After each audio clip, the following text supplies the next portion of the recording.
that's a huge hit. Fine Brothers. But before I get into that, I want to say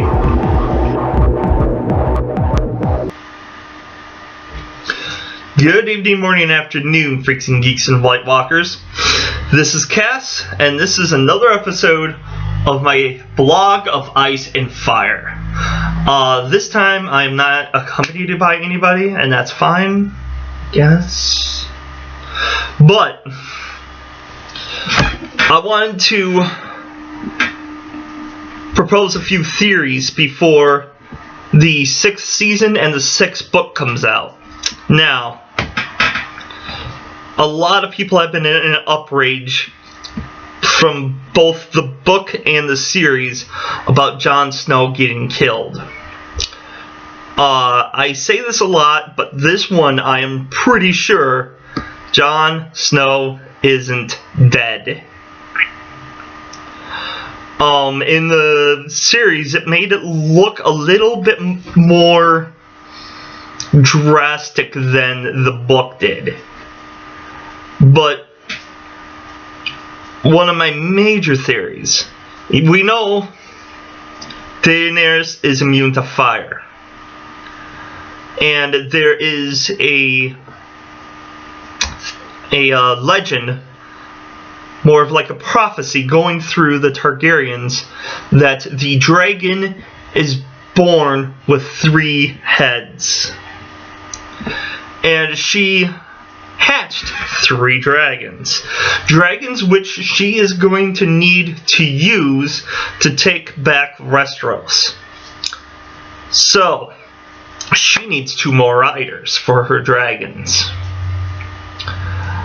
Why this is connected? One of my major theories about the Starks, mainly because they have the blood of the first men in them. And we know that the first men battled the White Walkers back in the day. They're the ones that drove them back, along with the children. So, my theory on why they were able to do that is because the Starks themselves somehow are immune to the White Walkers' resurrection.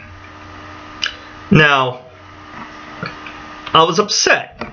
I can't remember which season it was. It might have been the 3rd season, where Bran was going past the wall. It was either the 3rd or 4th. Anyway, the thing is, Bran was supposed to have been escorted by this weird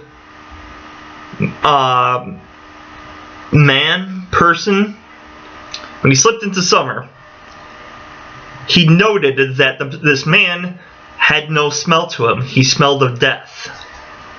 He had his hood up and his cloak, like he had everything hidden except for his hands.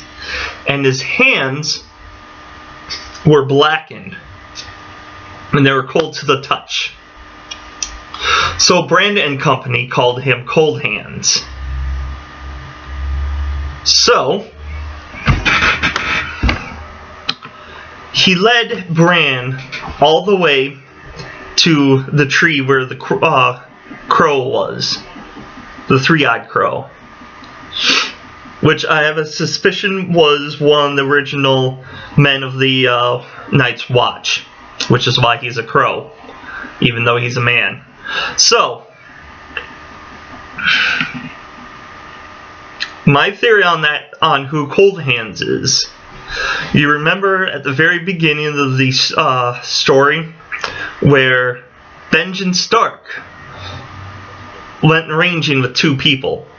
And the 2 people wound up dead, and they found them via ghost. And the Benjen Stark is still missing to this day. I think all 3 of them were attacked by White Walkers and turned into the Walking Dead. But because Benjen Stark is immune to it, he was revived, but he still retained his thought. He still was Vengeance Stark, not like a mindless corpse. And so he knew he had to help Bran cross the northern wilderness to get to the Three-Eyed Crow. So with Jon, he got stabbed to death by the people that do not believe that the White Walkers are their enemies. They feel that the Wildlings are their enemies. And Jon Snow has been in a great idea allowing the Wildlings to sign on as men and women of the Night's Watch. Even though it's like you do have to worry about food shortage, but that won't matter when the White Walkers attack and slay everyone. They need the numbers, especially after the slaughter. So anyway, my point is, I have a feeling Jon Snow will be attempted to be turned into one of the Walkers. I'm saying Walkers because I hate zombies. I know that's a Walking Dead thing, but... Oh, wait! That's what they call them. Jon Snow will be turned into a wit, but he will not be fully converted. He will still be Jon Snow. It's just he'll be undead. Jon Snow will come back to life, and he won't have command of the wall, which gives him the freedom of branching out. But I still feel that he's a part of fighting off the White Walkers. But I also have a feeling he is going to be one of the heads of the dragon of the legend. Like Daenerys will sweep down onto Westeros, find Jon Snow, because he was in her vision when she was in the House of the Undying. Or the Tower of the Undying? Anyway, she saw a vision of a man that had black hands and was like cold as death, standing on a wall made out of ice. She also saw Robb's death by seeing a man sitting on a iron throne with the head of a wolf. So anyway,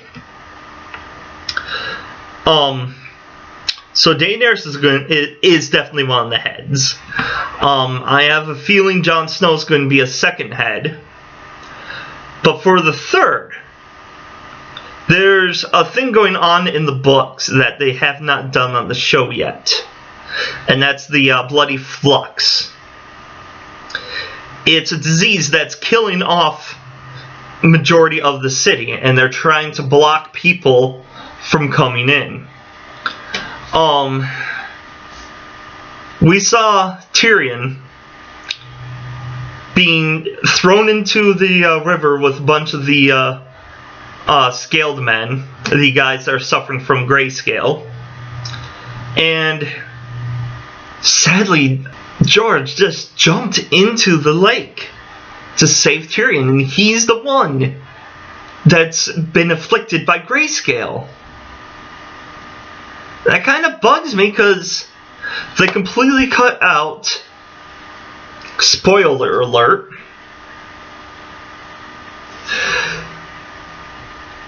Daenerys' younger brother and his escort, who the escort was the one that attracted the grayscale. Read the 5th book, guys, because they left out a few things and they changed up a few more. So anyway, somehow, even though Tyrion was fully attacked by the Grey Men, somehow he didn't get the grayscale. And the book, they kept commenting that he was extremely lucky, because if you've been touched by someone that has the grayscale, like you touch the skin that has the dry scaling part, you will most likely get it. Now, Stannis' daughter is an exception, because her scarring on her face is just scarring. It's not actual. It's not the actual disease. Except for it might come back. Anyway, my point is, Tyrion seems to be not affected by illness. With the Bloody Flux, he was bought by this huge person, which I was hoping was going to be in the show. And he bought him and Penny, this little dwarven girl that he ran into on their travels, whom kind of started falling in love with Tyrion. But the person that bought Tyrion and Penny came down with the Bloody Flux, and Tyrion knows that his helper person was going to die from the Bloody Flux as well. So he and Penny got pretty much escaped their slavery and found an encampment that was trying to bring Daenerys back to power in Westeros. So he joined them, and he noted that Penny was starting to act a little sick, and he was a little concerned that she had the Bloody Flux. But they kept commenting on how Tyrion could be carrying that disease, but he was not being affected by it. So I have a feeling that Tyrion somehow is immune to disease. And in the series, they kind of skipped a few steps and went all the way into what's going to happen in the 6th book, and had Tyrion be the advisor to Daenerys. I have a feeling he's going to be the third head. And no, I'm not saying this because those are the 3 main characters of my favorites that are still alive. So, that's my theory on the 3-headed dragon. I wanted to get this theory out before the 6th season and the 6th book comes out, because I want to know if I'm right. And I also wanted to get some video proof of my thoughts on this. So, leave your thoughts and theories and comments in the comment section below. Be nice to each other with your comments and theories. Don't tell anybody that they're stupid unless, they are stupid. I'm cutting that out. And if you want to see more, click on my annotations, subscribe, and until next time, stay white and nerdy. But first, I'm going to show you how to do an actual copy without flaw, or most of the time. Now, up here, you have your mirror. What it does is it flips it around. But if you click on copy, it'll create a copy of it, obviously. Now, the mirror axis is what is the position that's going to be flipping it.